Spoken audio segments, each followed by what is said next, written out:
Bismillahirrahmanirrahim. Assalamualaikum warahmatullahi wabarakatuh. Alhamdulillah rabbil alamin. Wassallallahu ala nabiyyina Muhammadin wa ala alihi wa sahbihi ajma'in, amma ba'd. Masalah asal yang dimuliakan Allah Subhanahu wa taala, alhamdulillah dengan izin Allah dan karunia Allah kita bisa melaksanakan sholat asar berjamaah, melanjutkan dengan kajian yang semoga amal-amal ini menambah catatan amal soleh kita di sisi Allah Subhanahu wa taala. Allahumma amin. Salawat dan salam tercurahkan kepada Nabi Muhammad sallallahu alaihi wasallam. Semoga kelak kita semua mendapatkan syafaatnya yaumul qiyamah. Allahumma amin.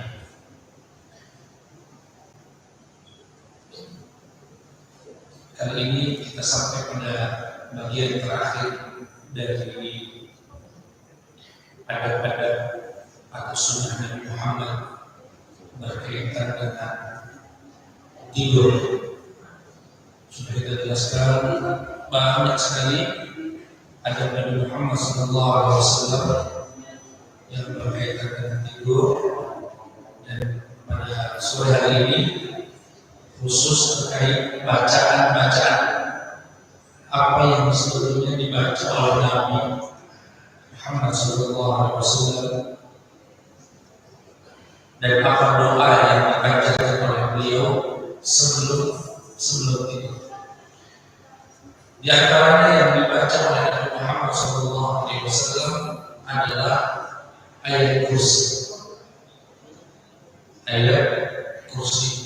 Dan ini cukup menarik, hadis yang menjadi dasar sunnahnya membaca ayat kursi. Kenapa? Karena yang mengajarkannya sebetulnya setan. Yang mengajarkannya sebetulnya adalah setan. Bagaimana kisah riwayat ini ditulis dalam Sahih Bukhari? Ada seorang laki-laki mendatangi sahabat Abu Hurairah radhiyallahu anhu. Kemudian laki-laki ini mengajarkan sesuatu kepada sahabat Abu Hurairah. Idza awaita ila firashika faqra ayatul kursi. Jika kamu mendatangi tempat tidurmu, maka bacalah ayat kursi. Kata laki-laki tadi kepada sahabat Abu Hurairah, Allahu la ilaha illa huwal hayyul qayyum, sampai dengan wa huwal aliyyul azim, hatta takhtam, sampai selesai. فإنك لن يزال عليك من الله حافظ ولا يقربك الشيطان حتى تصبح. Sesungguhnya kalau kamu baca ayat itu sampai selesai sebelum tidur, maka Allah akan utus malaikat yang menjagamu dan setan tidak akan bisa mendekatimu sampai pagi hari. Laki-laki ini datang berkali-kali sampai 3 kali mengajarkan itu kepada sahabat Abu Hurairah. Akhirnya Abu Hurairah lapor ke Nabi, ya Rasulullah, ini ada orang gitu ya, datang ke saya mengajarkan baca ayat kursi sebelum tidur yang ganjarannya adalah dikirimnya malaikat menjaga saya dan setan tidak akan bisa mendekat saya. Benarkah itu ya Rasulullah? Nabi berkata, kamu tahu nggak laki-laki itu siapa? Tidak tahu ya Rasulullah, tidak kenal. Dzalika syaitan. Itu setan. Loh, lalu yang diajarkannya benar nggak? Benar nggak ya Rasulullah? Dia benar cuma di sini aja, yang lainnya bohong. Dia benar di ini saja, di pelajaran ini saja, sisanya dusta. Itu katanya. Amma innahu qad sadaqaka wa huwa kadhub. Sesungguhnya apa yang diajarkan itu benar, yang diajarkan. Tapi sisanya dia adalah seorang pendusta. Nah, jadi di sini ya tidak bisa dikatakan ini sunnahnya setan karena mendapatkan ikrar pembenaran dari Nabi Muhammad SAW. Itu yang dibacakan. Kemudian apa lagi yang dibaca oleh Rasulullah? 2 ayat terakhir dari surat Al-Baqarah. Dari kalimat amana rasulu bima unzila ilaihi min rabbih wal mu'minun kullun amana billahi wa malaikatihi wa kutubihi wa rusulihi la nufarriqu baina ahadin min rusulihi sampai unsurna 'alal qaumil kafirin. 2 ayat. Itu 2 ayat dari terakhir dari surat Al-Baqarah. Kata Nabi Muhammad sallallahu alaihi wasallam, al-ayatani min akhir surat Al-Baqarah man qara'ahuma fi lailatin kafatan. 2 ayat berada di ujung akhir surat Al-Baqarah, barang siapa yang membacanya di satu malam maka Allah akan berikan perlindungan sampai esok hari. Ini ayat-ayat penting, apalagi zaman dulu ya, di saat santai telur itu masih sangat, bahkan sampai hari ini pun hal-hal semacam itu masih ada. Kemudian apalagi yang dibaca surat Al-Kafirun, ya sunnah yang dibaca, surat yang dibaca Nabi sebelum tidur. Karena idza akhadha marja'ah, Nabi itu sebelum mengambil posisi tidurnya membaca qul ya ayyuhal kafirun sampai lakum dinukum waliyadin. Kata Nabi, iqra qul ya ayyuhal kafirun, bacalah surat Al-Kafirun 'inda manamika, saat kamu mau tidur. Fa innaha bara'atun minasyirki, sesungguhnya surat ini membebaskan kamu dari kesyirikan, melindungi kita dari perbuatan dan menjerumuskan kita kepada kesyirikan. Dan banyak lagi ayat-ayat yang dibaca. Dalam riwayat lain Nabi itu sebelum tidur baca surat Al-Isra, Subhanalladzi asra bi'abdihi laylan minal masjidil haram ila al-masjid, sampai akhir. Kemudian membaca surat As-Sajdah, itu juga dibaca alif lam mim tanzilul kitabi la raiba fihi min rabbil alamin, sampai akhir. Kemudian membaca surat Al-Mulk, tabarakalladzi biyadihi al-mulk wa huwa ala kulli syai'in qadir. Ya, dari semua ini yang bisa dibaca ya, minimal ayat kursi, Al-Kafirun, ya, kemudian 2 akhir dari surat Al-Baqarah. Dan yang kami jelaskan minggu lalu, baca Al-Qulhu, Al-Falaq, An-Nas, kemudian disemburkan di tangan, ada percikan sedikit, kemudian diusapkan di seluruh tubuh sebanyak 3 kali. Baik, itu ayat-ayat yang dibaca oleh Nabi Muhammad SAW. Kalau zikir dan doa banyak sekali, lebih dari 10 jenis.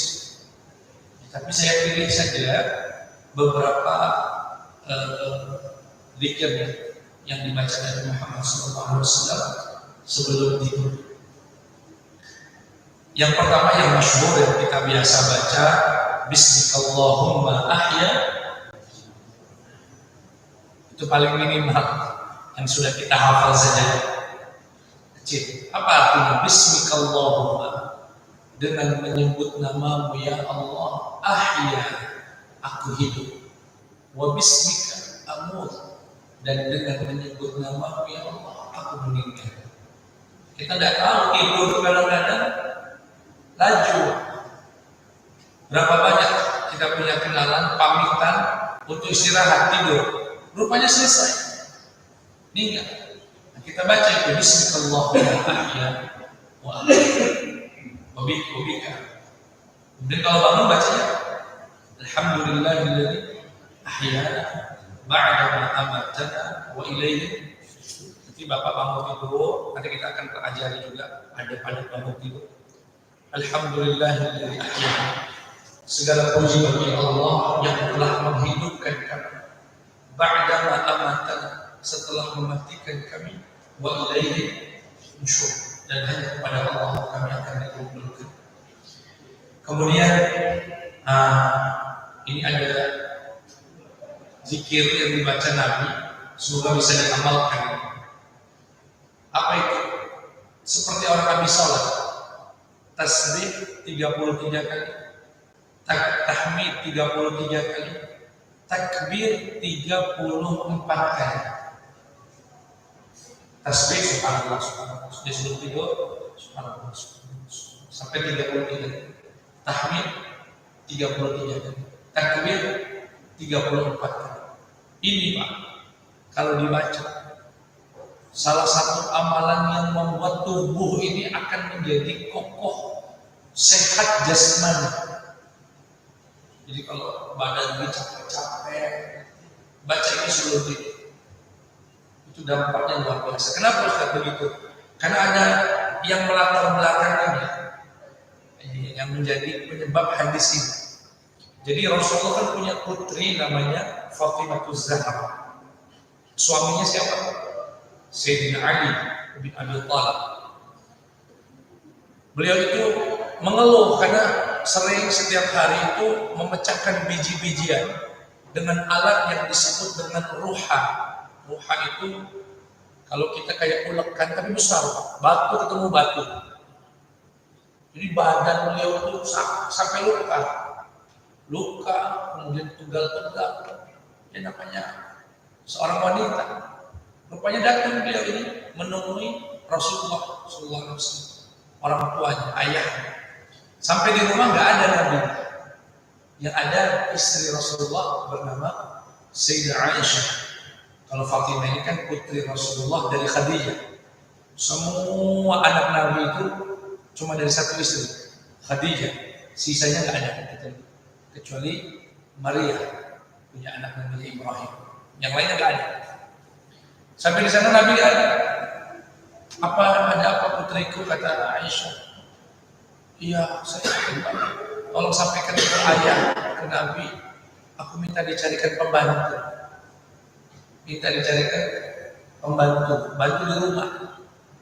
Yang nanti saya sampaikan. Begitu pulang, Nabi datang. Disampaikan oleh Sayyidah Aisyah tadi, Aisyah Fatimah ke sini. Minta dicarikan pembantu, dia sampai luka tangannya, minta dia luka, pegal, sampai dia minta dicarikan pembantu. Datang Nabi ke rumah Sayyidah Fatimah. Sampai di sana, apa kata Rasulullah? Ala u'allimuka khairan mimma sa'altuma. Maukah kamu aku ajarkan kalian berdua, jadi Fatimah dengan suaminya, mau nggak diajarkan yang lebih baik dari yang kamu minta? Jadi mintanya apa? Pembantu. Untuk bisa membantu pekerjaan dia. Mau nggak diberikan yang lebih baik daripada itu? Ya mau ya Rasulullah. Kata Nabi, maka tasbihlah 33 kali. Tahmidlah 33 kali. Takbirlah 34 kali. Fahuwa khairul lakum min khadimin.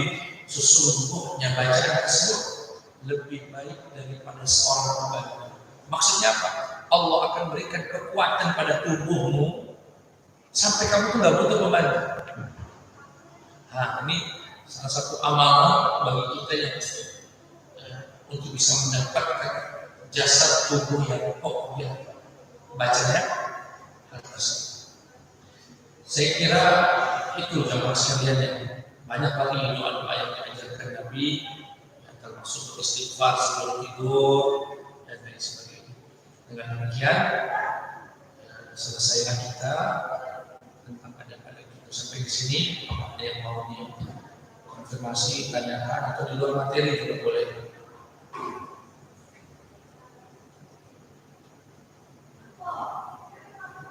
Kalau tidak ada, kita cukupkan. Saya hanya ingin mengulangi saja. Saya review dari awal.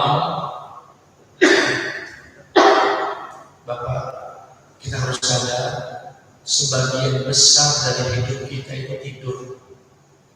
Kalau Bapak tidur sehari 8 jam, 8 jam itu kan sepertiga hari. Karena satu harinya 24 jam. Kalau itu kita lakukan konsisten sampai umur kita 60 tahun, berarti sepertiga dari 60 berapa? 20 tahun. Tidurnya manusia itu 20 tahun. Lama sekali. Lama sekali. Seperti orang yang tidur dari lahir sampai lulus kuliah. Tidur. Alangkah ruginya kita orang muslim kalau tidurnya nggak ada pahala.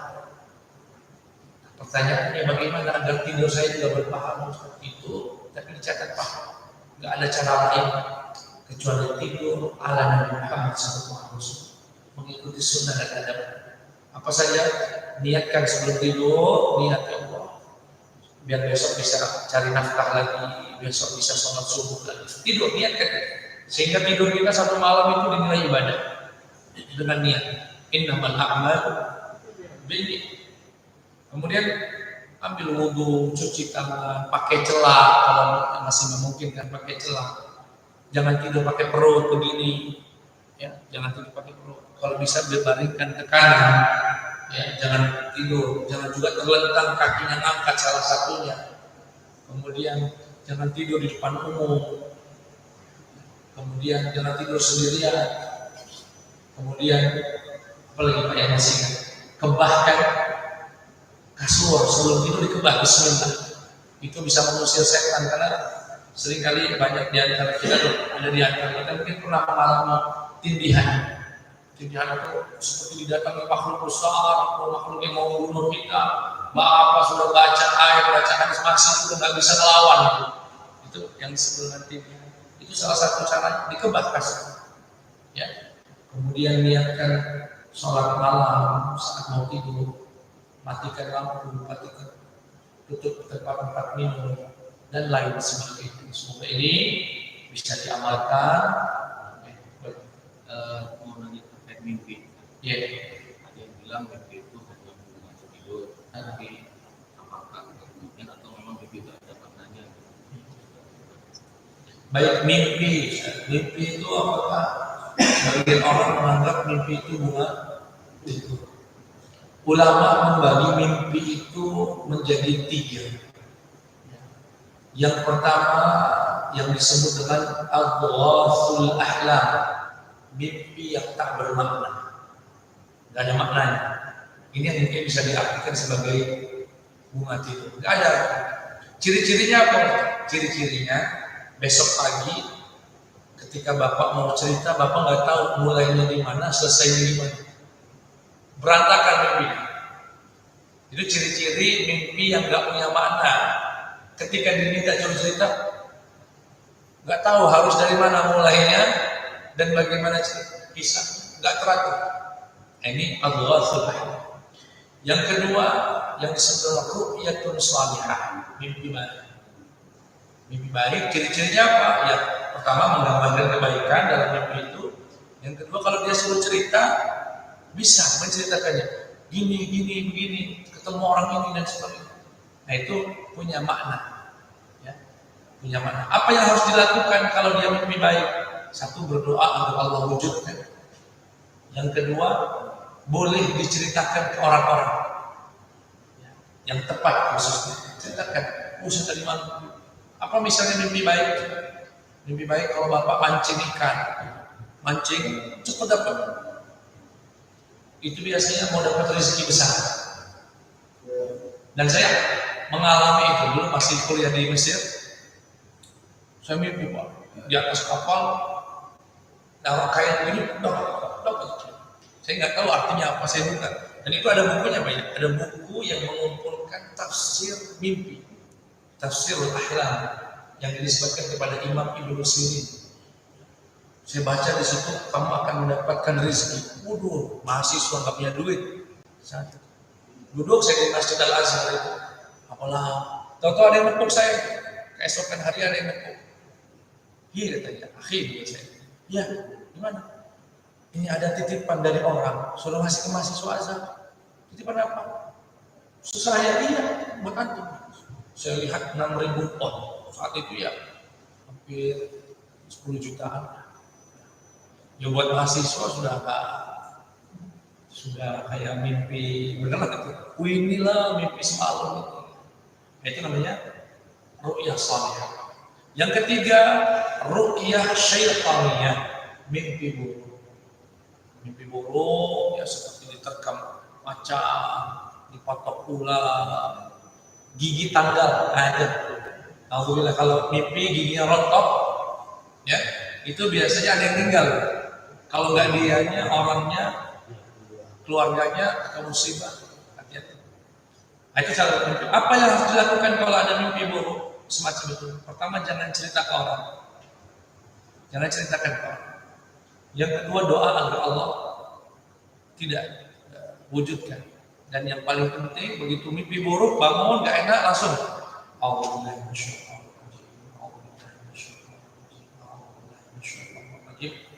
Tuh.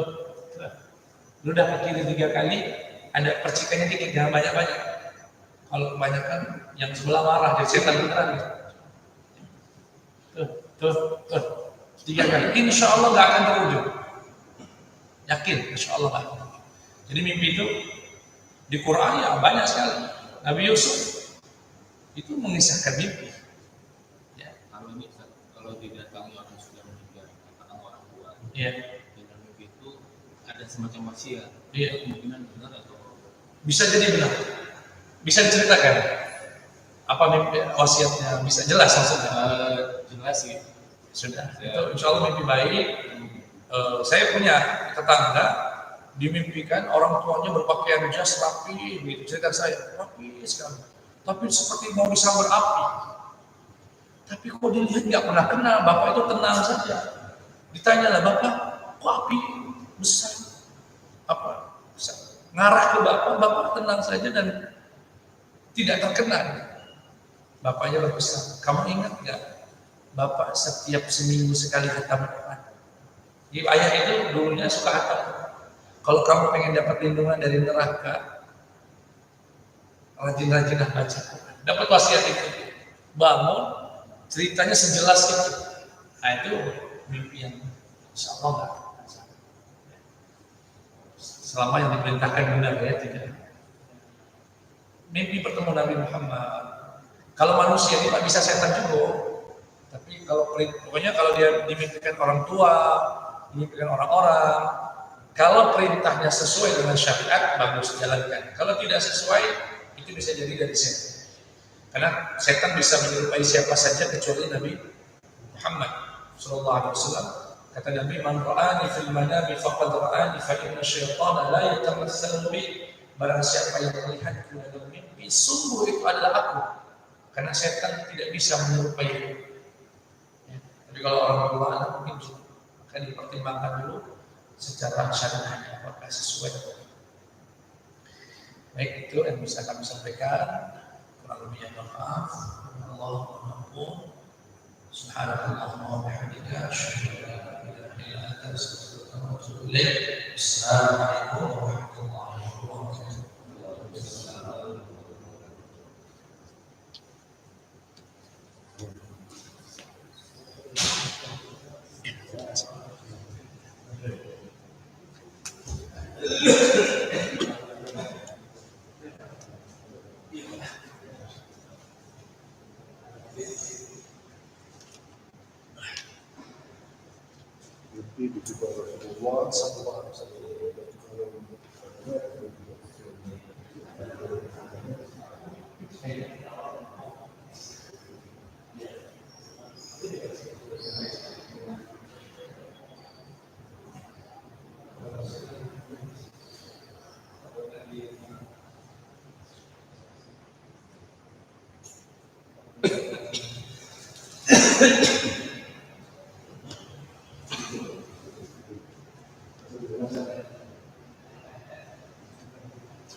أيوه.